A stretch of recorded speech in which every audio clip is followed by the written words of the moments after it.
Care quiz. Here we go. Some important tips. We've got 10 important tips and tricks to know about the continuing care experience from a whole variety of different subjects. So first off, clean hand and dirty hand while assisting the doctor. All right. Which is your clean hand? Which is your dirty hand? Your right hand. Your right hand is your what? Clean. All right. Go. What's your different answer? Actually, it's got two different answers. But so if your clean hand, or sorry, your dirty hand is your right hand or your left hand? Left. Think about when you're sitting. Good, that's right. Your dirty hand is your left hand, all right? All right, so it doesn't matter if you're left-handed or right-handed, your dirty hand is always your left hand, okay? Just keep that in mind. So what does that mean? Does your dirty hand have what on it? Glove. A glove. That's right. When you're assisting the doctor to a continuing care appointment, you should have a one glove on and one glove off. Your right hand to run the mouse, the computer, pen, whatever it is you're doing with the clean stuff. Your left hand does the dirty stuff, or the spit, the gross, the blood, whatever, okay? Excellent. In keeping with that, question number 2 kind of comes into play. So when you are assisting with scaling, a patient needs some scaling, all right? What are the 3 items that you need, and how do you hold them, all right? Anyone? 2x2. You need a 2x2, and you need a scaler, and you need another 2x2, right? So, okay, so let's move to a trick question. So, and which hand does the scaler go? We hand it with the right. With the your dirty hand, right? The scaler goes with the dirty hand. And you have one 2x2 for your dirty hand, and you have one 2x2 with your clean hand, right? The dirty hand 2x2 is for what? When they're cleaning off the junk, we can wipe it off in your dirty hand, right? And then when we're all done, what do you hand with the clean hand? A clean one to do what? To wipe it down. All right, there you go. So 2 2x2s and a scaler. That's how we do scaling. Number 3, mirror lights. Why do they matter? That's right. If you don't have a mirror light, because in our clinic we do not have overhead lights, right? Because it's so ugly when they're in there, right? It looks so pretty. All right. So if you're the doctor, you're trying to see in like this kid's mouth, and you don't have a mirror light. Come on in, Liz. Sorry. It looks like this. Can you find cavities when it looks like this? No. All right. It's So. like a cave. All right, it's like it's really hard to see. It really is. Like there's between an isolated and not isolated. So it's so critical you have batteries and you have a light on that in that lighted mirror. And how often are you supposed to check and replace those batteries? When it's dim. When it's dim. I love that answer. Yes, when that battery is going bad, replace it. It could be at 10 o'clock and 2 o'clock and 3 o'clock. All right. We have so many batteries at this office. We could replace like every light battery for ages, okay? Every 6 months we throw away handfuls of batteries. Like hundreds of batteries we throw away, okay? So there is never a battery shortage, okay? So remember that. You should be testing them as you set them up and make sure they're coming on. I don't care if you leave the light on all day long, okay? We need to have light though. Okay, write a correct Post-it note. Anyone brave enough to, Veronica? Okay, you put whatever hygiene or chair it is. Good, all right, I like this, so good. Your initials. Good. And the date. Good. And what needs to be fixed. Oh, Veronica, she's the winner. Senator Whataburger, okay. That's exactly right.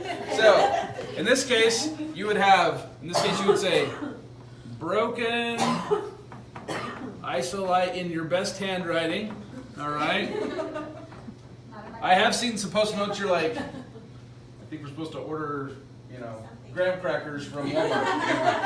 I think some of them have been yours. Broken isolite, and then in my case I'd put, like Dr. Al or your initials and then the date, 1/11/19. Okay? There we go. Today's 10. 10. Not the You skipped a day. Okay. And then where does it go? On the sterile computer. That's right. Okay. Excellent. So, next up. When a patient needs treatment, they finish their continuing care appointment and they're going to need to be getting their fluoride. When do they get their fluoride if they need treatment? After everything, what does that mean? After the exam and the cleaning and the doctor says, hey, you need treatment, then you're going to. All right, so more specifically, after the treatment presentation, okay? Kids watching the show, they're entertained or whatever, you're going to talk to them on your treatment binder, your treatment plan, you're going to have the whole conversation, get all that settled, and then you're going to do the fluoride at the end, right before you take the bib off. So during the whole time, the bib should be on, right? It's their seatbelt, okay?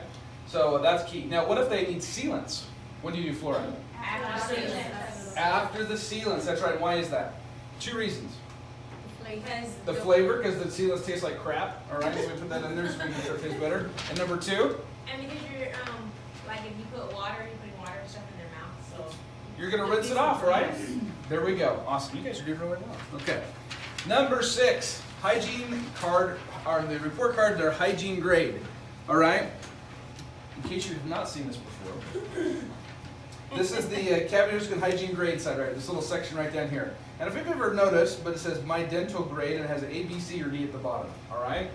And of course, you guys know how to answer those questions, but who knows how to grade this? It depends on how you answer on top. I got the feeling that nobody knows how to grade this. All right. just based on their So here's the deal. their hygiene. You are all teachers. You all know how to teach kids their hygiene, right? That also means you're all qualified to grade them. There is no scientific method to this. This is your moment to tell them what you think. Give them an A if they're awesome. Even if they're doing not too bad. Give them a C if you're like, yeah, you need to work on it, buddy. And D for that kid, you're just like, yeah, you are really sucking it up. Okay? You give them the grade that you think is appropriate. Okay? It's your chance to be the grader and the teacher. Okay? Make sure you put a grade on there because when the parent looks at this, they're gonna look at their grade, and if it's blank, mom's like, well, either they're really, really good or they're really, really bad. Okay? And I think using it as a way to motivate a kid is that, showing them that like your dental hygiene isn't good, but we've taught you the right things. Because I want to make sure that when you come back in 6 months, you don't have any additional cavities. We've taken care of everything. I've motivated you. I've taught you. We're fighting cavities together. So I think it's a great opportunity to be honest and kind of reiterate, like, even though you smile through it all, like, this really is not good. Short the moment, say this is where your kid's at. They really need to do this better. It's a good moment, teaching moment.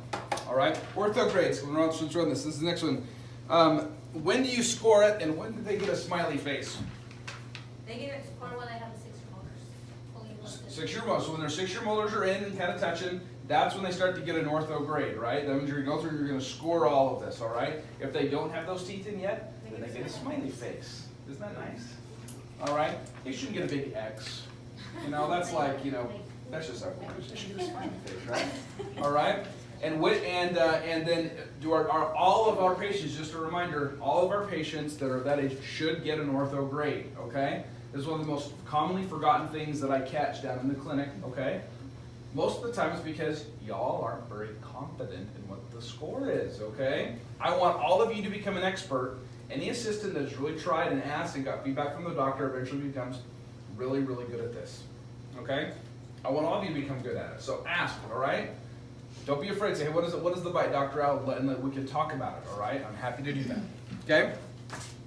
Next, when you're taking 4 bite wings on a teenager, what is the difference between, let's say, the 2 on the left-hand side, all right? Molars and the molars. Good. There's a premolar bite wing, and there's a molar bite wing. Very often, I get 2 x-rays on the left-hand side, and guess what? They're the same. They're identical, all right? We just did the same thing twice, okay? And then with the premolar, you have to get part of the canine, part of the canine. Good, all right. So I brought this. This is a reminder. This is up in the x-ray areas for all of you, all right? We take 2 x-rays because we want 2 different pictures. We want you to practice just taking the same picture twice, okay? All right? And I'll pass this around, but it's these 2 pictures right here, all right? You're going to see the premolar bite wing has the distal of the canine and the 2 premolars in it, and then some of the molars. And then the molar bite wing has the second premolar, maybe the distal, the first one, and again, it's the full 2 molars, okay? They look like 2 different x-rays, okay? That's the way yours should look too if you're taking those, all right? So I'll pass that around so we can take a little peek at this as a refresher, okay? Good. Number 9, intraoral photos. What are at least 2 reasons to take a picture of a patient during their cleaning? Go.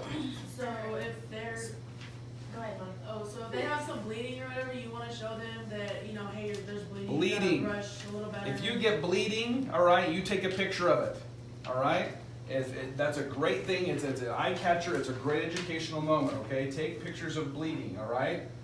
Number 2. Just to show them what their teeth look like before, and then after you do the cleaning, you Yes. show them what they should look like if they're. I love it. That's right. They have gunk or calculus or buildup, whatever. Take pictures of the junk beforehand and then take it after. That builds value for what you've done, all right? Anything else you can think of? Any visible caries that Yeah. the doctor might miss, if they're like in a hard to reach area in order to see. That's right. I know y'all check your own kids' teeth at home and look at them, but how many parents come in here haven't seen their kids' teeth since the last time they were here? Okay? And they go, whoa, there's a surprise. All right? They don't know what's going on in there. Yeah, it's kind of freaky. And if you see one with decay, take a picture that's like up close, like the one tooth intro photo, so they can see what's going on. All right? Other things I had, we got bleeding, calculus, and then just weird stuff. You see something weird? Take a picture. That's always kind of fun. All right? And can I just throw in a note? Please make sure you're labeling those correctly. It helps for claims. That it does. All x-rays, all photos, correctly. Thank you, Lindsay. That's a Thank good you. point. Last and perhaps the most difficult, draw the tip of the following instruments, okay? We've got an anterior scaler, a posterior scaler, and a perioprobe, okay? All right? Is anyone like feeling superhuman today? So the perio, I know it's like slanted and it's really long. Here, come on up here. Come on. Put your money where your mouth is. Okay? Right here. As big or as small as you want. Okay, it's just, oh my gosh. So it's just really long and it's gross. And I don't know, slanted. And she wins. Yeah. Very good. All right, you'll notice on the perioprobe too, it's got this long little part like this, and then it's got these little. Yeah. All right, that's what a perioprobe looks like. Okay, we do have them. We don't use them very often, but they're in there, and they are supposed to be. They will begin to be packaged with the posterior scalars, right? Because right after you'll use both of them at the same time. Anyone here want to try an anterior or posterior scalar? Right, Posterior. Oh, you're gonna try them yourself? I Okay. can remember how to draw it. Okay. Okay, it has kind of like a little curve, but it goes down. That's longer. That's not too bad. Yeah, there you go. All right, excellent. We'll pass one around so y'all can kind of see. Gracie scalar? Yeah, the Gracie scalar. The Gracie scalar are used for back teeth. They've kind of got some funny bends. There's usually like one more little kind of bend in it like that. All right, but it's used for back teeth scaling. Again, we don't have a lot of back teeth calculus, but that's what it's used for. And then the anterior scalar. That's the one we use all the time. All right? That's the one that kind of comes up. Looks like that, right? It looks kind of like an Explorer, except it's straight, doesn't have any curve to it, right? And it's got a little sharp kind of point to it. Okay? That's your anterior scalar, and that's what we use all the time on the lower front teeth, okay?